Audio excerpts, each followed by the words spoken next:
ಆತ್ಮೀಯ H16 news ಅರ್ಥಾತ್ ಹೇ ಸೀತಾರಾಮ್ಗೆ ಸ್ವಾಗತ. ನಾನು ನಿಮ್ಮವ MI ಅಥವಾ ಮಲ್ಲಪ್ಪ ಜೋತ್ ಅವರು. ಆತ್ಮೀಯರೇ, ವಿಶೇಷವಾಗಿ ಇವತ್ತು ನಿಮಗೆ ಗೊತ್ತದ ಧರ್ಮಸ್ಥಳದ ನೆಲೆಗಟ್ಟಿನಲ್ಲಿ ಒಂದಿಷ್ಟು ಈ ಎಲ್ಲ ಘಟನೆಗಳು ಇಲ್ಲಿವರೆಗೆ ಆದಂಥ ಘಟನೆಗಳನ್ನ ಚೆನ್ನಯ್ಯ ಅಂದರೆ ಮುಸುಕ್ದಾರಿಯಾಗಿ ಬಂದಾಗಿಂದ ಹಿಡ್ಕೊಂಡು ಇಲ್ಲಿವರೆಗೆ ಎಲ್ಲ ಡೆವಲಪ್ಮೆಂಟ್ ನೋಡಿದಾಗ ಈ ಡೆವಲಪ್ಮೆಂಟ್ಗಳು ಈಗಾಗಲೇ ನಮ್ಮ ಹೆಗ್ಗಡೆಯವರು ಒಮ್ಮೆಲ್ಲ 2 ಸಲ ತಮ್ಮ ಸಾಲಗಾರರನ್ನು ಕರೆಸಿ ಸಮಾವೇಶ ಮಾಡಿಸೋ ಇನ್ನೊಂದು ಸಂದರ್ಭದಲ್ಲೋ ನಾನು ಧನ್ಯವಾದ ಹೇಳ್ತೀನಿ ಸರ್ಕಾರಕ್ಕೆ, ನಾನು ಋಣಮುಕ್ತನಾಗ್ತಾ ಇದ್ದೇನೆ, ಗುಡ್ಡದ ನೀರು ಕೆಳಗಿಳಿದು ಹೋಯಿತು ಅನ್ನುವಾಗ ಭಾರ ಹಿಡಿದು ಹೋಯಿತು ಅನ್ನೋವಾಗ ಹೇಳಿಕೆ ಕೊಡೋದನ್ನು ನೋಡಿದಾಗ ಏನಿದು ಡೆವಲಪ್ಮೆಂಟ್ ನೋಡಿದಾಗ ಇಲ್ಲಿವರೆಗೆ ಆದಂಥ ಡೆವಲಪ್ಮೆಂಟ್ಗಳು ಯಾರು ದೂರದಾರಿದ್ದಾರೋ ದೂರದಾರರ ಮೇಲೆ ಅಟ್ಯಾಕ್ ಆಗ್ತಾ ಬರ್ತಾ ಇದೆ.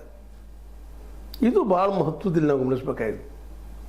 ತಿಮ್ರೋಡಿಯವರಾಗಿರ್ಬೋದು, ಮಟ್ಟನವರಾಗಿರ್ಬೋದು, ಅದೇ ಕಾಲಕ್ಕೆ ನಮ್ಮ ಇನ್ನುಳಿದ ಅನೇಕ ದೂರದಾರರು ಇವ್ರನ್ನೆಲ್ಲ ನೋಡಿದಾಗ ಇಲ್ಲಿ ಏನಿದು ನಡೀತಾ ಇರೋದು ಅನ್ನುವಂಥದ್ದು. ಅಂದರೆ ದೂರುದಾರರ ಆರೋಪಿಗಳಾಗ್ತಾ ಇದ್ದಾರೆ, ಯಾರ ಮೇಲೆ ಆರೋಪ ಮಾಡ್ತಾ ಇದ್ದಾರೆ ಅವ್ರಿಗೆ ಅವ್ರ ಬಗ್ಗೆ ಒಂದು ಮಾತು ಸಹಿತ ಬರ್ತಾ ಇಲ್ಲ. ಏನಿತರ ಅರ್ಥ ಅಂತ ಈ ಕೇಸ್ SIT ಇನ್ನೊಂದು ಸ್ಫೋಟಕ ಸುದ್ದಿ ಬರ್ತಾ ಇದೆ. ಜಗದೀಶ್